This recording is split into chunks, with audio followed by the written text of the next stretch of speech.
I'm back, I'm Gertie Rude, back again, Thursday mood. Here I am, thirsty before Easter break. And I've got us a doozy, VooTube viewers. Look what your Auntie Gert's found for us to have a moan about today.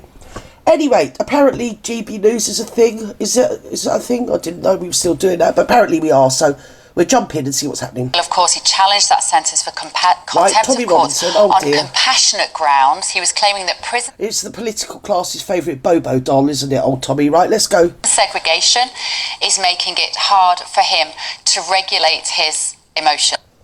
Right. Get to Ben Habib and Father Calvin Robinson on this. But you this. see, the thing is on that, if he's been put in prison, it was for a civil offence, for defaming somebody. I mean, you know, whatever, civil offence. It's amazing how they can get the boats out for these people. Oh, that's the wrong word to use, isn't it, Gertie? Don't use that word. So, yeah, and he's in there for 18 months for this civil thing that he did. But he's getting extraordinary treatment. If they can't imprison him with the same human rights that every other prisoner gets, then maybe a top security prison isn't the right place for him. That's all I'm saying. I'm not saying no more than that. That's all I'm saying. I mean, it's justice fair across the board for everybody, not just fair across the board for everybody except Tommy Robinson. In just one moment, but I've got to show you this unhinged rant let's watch this which Mike Parry was then allowed to make on the channel. Yes. Because people at home may not quite understand the context of this. His contempt of court on 10 occasions was for being told you are libelling this Syrian refugee boy in this movie, this documentary that you have made. You've put it on your Twitter. Well, he didn't actually mention him or show him, but never mind. Go on. You've shown it in Leicester Square. We've told you not to play it, and you keep playing it. That is what he's in prison for, Mike. Yeah, it's 10 breaches. I mean, this is a classic. It's called freedom of the press, and if they can do it to him, they can come for you. I mean, when they did it to what's his name, Julian Assange, did anyone stand up? Of the political media class? Not really. A few people, but not many.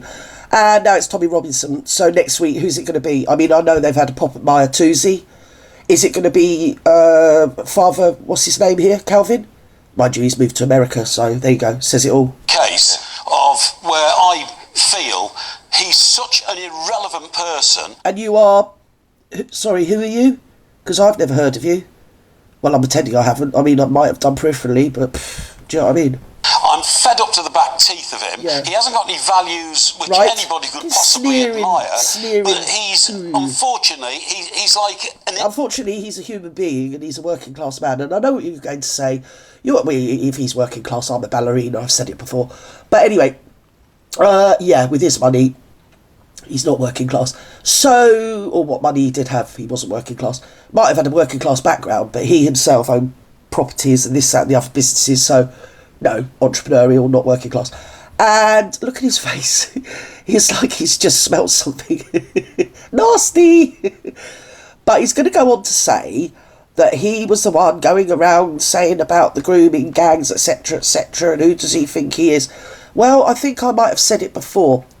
You can say what you want, Mr. Sneery Man, but if it took somebody who you've described as the pits, you know, de rigueur, not to be mentioned, a lout, a nobody, to actually flag up what was happening on an industrial scale to young children, and nobody in the media, and you, who apparently you're a member of the political, no, you're a journalist, you're a member of the media class, yeah? Didn't say anything, didn't offer any help to the children for decades, and it took him to stand up and say something, but you think he's a piece of crap on the bottom of your shoe. Where does that leave you? That's all I'm saying. That's all I'm saying. I'm not saying any more. It took him to flag it up, and that makes you what? I'll leave that for you to digest. Irritating boil on your bum, and you can't get rid of him. Not an image I cherish. No, and you can't get rid of him. But I'm fed up with the back teeth of this guy. I mean, you're absolutely right. It's all down to martyrdom. But where I completely... He don't look like he's got many back teeth, does he? Do you get me? dismissed him as a fantasist was when he tried to protest to police on one occasion when he was arrested. Oh, you're arresting me because I'm a working journalist. Well, he is. A fantasist. I mean... He is a working journalist, and he's not a fantasist, because he was highlighting what you say, stuff he highlights is fantasy, because then you're dismissing all the girls, aren't you? All the young children that were abused. Mike, I'm sorry. He's doing a lot more journalism than you right now, mate. And I say that as someone who likes you, but Slay. I hate this whole idea that you have to have been to university to be a journalist. Welcome to the new world of the independent media. Another opportunity for you, Father Calvin, to hear what is an unhinged rant from Mike Parry, who I can assure you has not looked into the truth about Tommy Robinson. What did you make of it? Well, he probably hasn't, doesn't care. I find it quite sad, actually, that there was no due impartiality at GB News. I didn't see any balance on that panel at all. I saw them all saying the exact same thing. Just agreeing with each other in the elitist, snobby mentality I've come to expect from mainstream media and legacy media. And that Andrew Pearce is a raging lefty anyway, from what I recall. He's always on with the other bloke that's even more left than him, so whatever. Part of these days, Bev Turner, Andrew Pearce, all of them on that panel will be besmirching Tommy Robinson, who is the only independent journalist, as far as I can see, that for 20 years has been raising the alarm bells of the Pakistani Muslim rape gangs. Calvin. It's an issue that everybody should be screaming about, particularly those people nodding their heads on that panel, instead of dragging him down, because it is the truth. How would they like it if it was their daughters, their sisters, their nieces? How would they like it? Oh, because they're a class above the working class girls, they'd probably be able to do something, but they're not going to do anything or say anything or use their platform to help them in any way. Got it, I'm there, I understand now. Working class, he is a former football thug. You know, he has got a violent past and it has been quite loud and crass, but that doesn't take away from the fact that he is the one raising alarm bells about a very important issue facing our nation, and one of very few people that has been raising it for 2 decades. Says a lot about them, this is just because he's martyrdom or this, that and the other, or he's trying to play this card or that card. No, actually, there's someone that cares. I want to see more people in public British life that care about young, vulnerable, white, working class girls that are being groomed and raped by that's why he's been othered over the past 10 years, because they didn't want him going there. So I think he shot onto the public zeitgeist about 09 or 010 from what I recall. It might have been earlier, but I don't know. So yeah, that's probably been behind why they've had this massive PR machine against him, so the public know that he's not to be listened to, basically. It's the same, they always do it to working class people. I think it's despicable for them all to sit there nodding their heads, because he's not part of their club, not part of their establishment, not part of their elite, didn't go to the same private schools as them, didn't have journalistic training the same as them. They should be on. But I bet you every single one of them spoke up for Nelson Mandela and said what a wonderful person he was. He was a freedom fighter. One person's freedom fighter is another person's terrorist. Marxist as well, and actually if you look into his pre-prison history, don't want to say anything, but you know what I mean, just look into it, it's a matter of public record. He did a lot of bad things to be put in prison, maybe not for 27 years, but he was still much worse, and yet the liberal left wing, because he was a Marxist every day of the week, they've still got a Marxist government over there now, left-wing media loved Nelson Mandela. It's funny, that, isn't it? On the pavements with banners with his name on, saying free speech, free Tommy Robinson, free the independent journalist, we support him. They are the free speech channel. They are the free speech channel. It should be everything that they believe. And what's so shocking is that they're not free speech, they're controlled opposition. They're there to give you the illusion that you're having free speech, a bit like Talk TV, but there you go, let's go. Mike Parry wasn't actually finished there, watch. To fill the gap. But all those points you made, Bev, about, Tommy Robinson couldn't really express himself properly, boy from Luton and all that, but he now thinks that he expressed himself fine, thank you. I can't remember anybody saying that. Maybe you mugs did, but nobody else did. So yeah, let's carry on. Is somebody who is expressing himself properly and eloquently, and I'm making the argument, millions of people are following me. I find him a blinking nuisance. I wish we could ignore him, because, frankly, I think he's an irritant, and he's given far too much time and space. But isn't it, when I was talking about that side that said free Tommy Robinson, it's like free Nelson Mandela. He's not Nelson Mandela. Right, Stephen, Mike. Yeah, he's not Nelson Mandela, because he actually didn't kill anybody, and he didn't rob any banks or blow anything up. So you are right, he isn't Nelson Mandela. No, he isn't. But do carry on, keep going. Well, Ben Steve, I mean, it's very interesting to me. Alistair Campbell is on the mainstream media constantly. He's always turning up to lecture on the BBC, despite having led the UK into an illegal war based on his lies. I would argue that is a past that is far, far more serious than any of Tommy Robinson's. Mandelson wasn't voted in. He was a maverick. He was obviously took to the bosom of Blair, wasn't he? And he was, some might argue, more powerful than Blair because he sort of joeyed Blair around, didn't he? I think Blair was his biatch. Do you get me? So the blame still lies with Blair. Blah, blah, because people voted Blair in, not Mandelson. So, and here we have Mr. Yaxley Leonard. I mean, I'm taller than him, and I'm, like, tiny. Misdemeanors. So there seems to be a complete double standard about whether we allow people to serve their time and re-enter public life. No. So I think it's entirely inappropriate that Tommy Robinson is in jail, is in prison for this. It's dirt. You know, it's another sort of gripe I've got with Farage, because I think he's totally misunderstood the process which took Tommy Robinson into prison, and what wasn't mentioned in the GB News. You see, the thing is, when you're in the public highlight spotlight, you should defend people even if you don't like them. You say, in fact, more. You know. You don't have to like somebody or agree with somebody to stand up for the general principle of something. And you think, oh, well, I don't like him, so it doesn't matter. Oh, well, they're Jews. Oh, well, they're Catholics. Oh, well, they're Muslims. Oh, well, they're Palestinians, or they're Jews. So do you know what I mean? You speak up despite whether you agree with them or not. If something's wrong, it's wrong. And if they can do it to somebody that you don't agree with, it won't be long before they do it to people you do agree with. Like Lucy Connolly, for instance.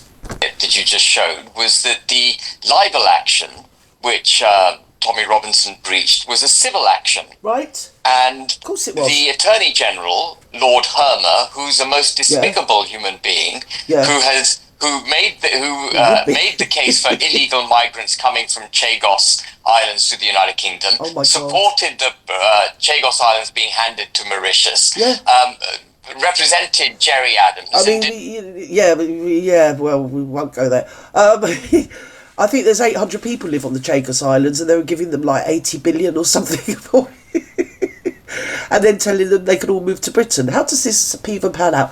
I've got no idea, but I'm sure somewhere along the line, this bleeding, I was going to say a rude word, government will make it make sense. I mean, it won't make sense to general people, but you know what I mean. A whole load of other things, including trying to change the Legacy Act so that former IRA terrorists could get compensation. This man, Lord Hermer, who is our Attorney General, is a really wretched individual and should be nowhere near public office. Right. He is a political appointee. He decided that Tommy Robinson's breach of the injunction from a civil case was of public interest, and therefore inserted himself into the judicial process, upped it from being a civil action into effectively a criminal action, and then directed the courts to... But even so, you say that, it was a civil action that he upped to a criminal action,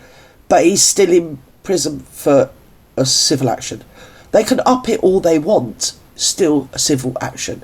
And, as I've already said, he's got 18 months, and because of who he is, apparently, he's got to be on solitary confinement in a high-security prison, which can't house him adequately because he's losing his tiny little brain in a in a tiny, pokey little prison cell in a great big prison. So, where he's on lockdown like 23 and a half hours a day or something. It's just ridiculous. So, if they can't house him that way, then maybe they shouldn't have given him that sentence, because he should be subject to exactly the same treatment as any other person that was put in prison for a similar offence or the same offence. Are there people in prison at the moment for defamation? Makes you wonder. Arrest, detain, and effectively incarcerate Tommy Robinson. And so Tommy Robinson, whether you like him or not, whether you agree with the arguments he's made in the past or not, whether you think he's a despicable human being, I don't know how Mike Parry described him, a boil on his bum or some words to that effect, whether you think all of that or not is irrelevant. I think it's more important. The fact is that it was a political intervention that landed Tommy Robinson in jail. Right. And by my book, there was no reason for the Attorney General to intercede in the case. There was no matter of public interest at stake. And he is therefore a political prisoner because it was a Well, if anything, I should think he can use the European Court of Human Rights, which we're still signed up into, aren't we? They made sure of that, obviously, because that encompasses, like, migrants. So they didn't leave that with the Brexit, did they? I'm pretty sure he's still in that, much to the chagrin of quite a few people. But, I mean, as it's still there, if I was his lawyer, I'd say, you know, maybe you should appeal to the European Court of Human Rights, Mr. Robinson, for your extreme and extraordinary punishment, you know, up, over and beyond what people that have done far worse crimes are subject to in the British prison system. So that's all I'm going to say. Boil on the bum. Yeah, nice. That's a nice thing to say. Who decided to intercede in a civil libel case and send Tommy Robinson to prison. And I think it's very important in public discourse to be able to set aside... Well, I mean, that looks like the maze, doesn't it? And that doesn't look like Tommy. I don't know who drew that. Who drew that? Because whoever drew it needs to stop drawing. Because I know why they've drawn it like that, but that doesn't look anything like him. I mean, I've got my glasses on and everything, I swear to God. I don't know who that is, but it's definitely not Mr. Robinson. But I suppose they've made him look like a big old baddie, and he looks like Eric Cantona in the 90s, doesn't he? Like he's just seen like a fishing boat followed by seagulls, you know that one, do you remember? I'm sure that was Eric Cantona. Anyway, yeah, something like that. So it's all up in the air, and like I said, and I think Ben's making the same point, that despite what you believe in or whether you like him or not, doesn't mean that, you know, you should go along with it. If it's wrong, it's wrong. So, it's wrong if it's like, just stop oil. It's wrong when it's like Lucy Connolly. Of course it's wrong, yeah? But it's okay because you don't like Tommy, so F him, you know? It's against the law. It's against all the guidelines and the criteria and protocols. So if they can't house him adequately, he shouldn't really be there, should he, darlings? That's all I've got to say. And with that, I'm going to say over and out because, oh my God, I just know that I'm going to have to avoid tunnels for the foreseeable future. Anyway, I love you and leave you wherever you are. Bye-bye now.